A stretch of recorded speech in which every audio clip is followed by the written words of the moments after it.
Si je soutiens activement Éric Piolle, c'est parce que j'estime qu'il est le véritable successeur de Hubert Dubedou, sur 3 plans.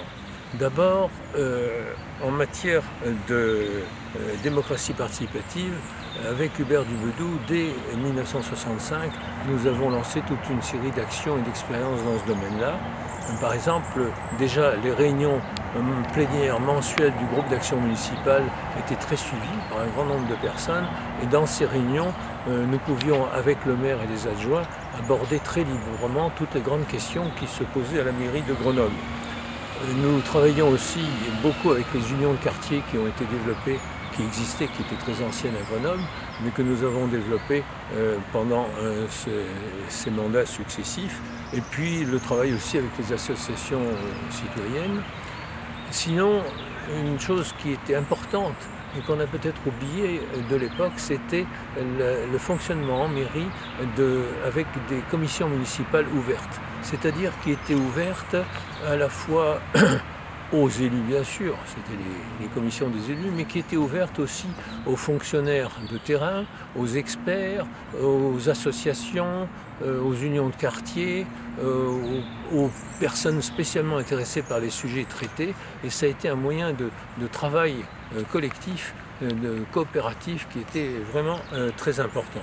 D'ailleurs, à la fin de son 3e mandat, Hubert Dubedou a écrit « La liste est longue des projets qui ont été modifiés, voire abandonnés à la suite de débats avec la population, les élus ou les services ».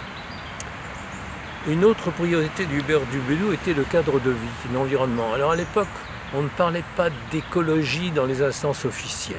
C'était un peu péjoratif le mot écologique, mais lui a fait énormément en matière d'environnement et d'écologie. Alors d'abord, ce qui est bien connu en ce qui concerne l'eau à Grenoble, les eaux de Grenoble. Or l'eau, c'est le principe premier de la vie. Ensuite, des choses comme le développement du chauffage urbain. Il faut penser que Grenoble est une ville qui a 30% de logements et qui sont chauffés par le chauffage urbain, d'où une grande économie d'énergie et des économies aussi en matière de pollution. Le développement des régies du gaz de Grenoble, de l'électricité, ou toutes ces choses en matière d'énergie. En matière de transport en commun, alors là, un énorme travail a été fait. Ça a d'abord été la réorganisation complète du réseau de bus dans Grenoble, de bus et de trolleybus à l'époque, qui avait un schéma qui était très maladroit. Et puis ensuite, l'étude du tramway. Alors le tramway, en fait, quand son successeur, Alain Carignon, qui se vante d'en être l'auteur, pas du tout, quand il est arrivé à la mairie, tout avait été déjà parfaitement étudié et les chantiers étaient pratiquement prêts à démarrer. Ça a été aussi le début des pistes cyclables ou la verdurarisation de Grenoble, qui était quelque chose auquel Hubert Dubedou tenait beaucoup. Grenoble était une ville très sèche, en dehors des grands parcs. Alors, nous avons commencé par faire sauter les murs de pierre de grande hauteur qui entouraient le parc Paul Mistral pour que les Grenoblois sachent qu'il y avait un parc au centre de la ville. Et puis Hubert Dubedou a beaucoup tenu à la végétalisation de toute une série de petites pièces, de petits carrefours ou de rues de Grenoble. Pour lui, c'était vraiment, vraiment important. Et je crois qu'en cours de mandat, il a dû être planté 30 000, ou même de ces 3 mandats, à peu près 30 000 ou 35 000 arbres et arbustes. Enfin, 3e point, là où je trouve aussi que Éric Piolle est le véritable successeur d'Hubert Dubedou, c'est son mode de gouvernance très ouvert par rapport à d'autres maires, notamment des successeurs d'Hubert Dubedou, qui se repliaient sur leur cabinet et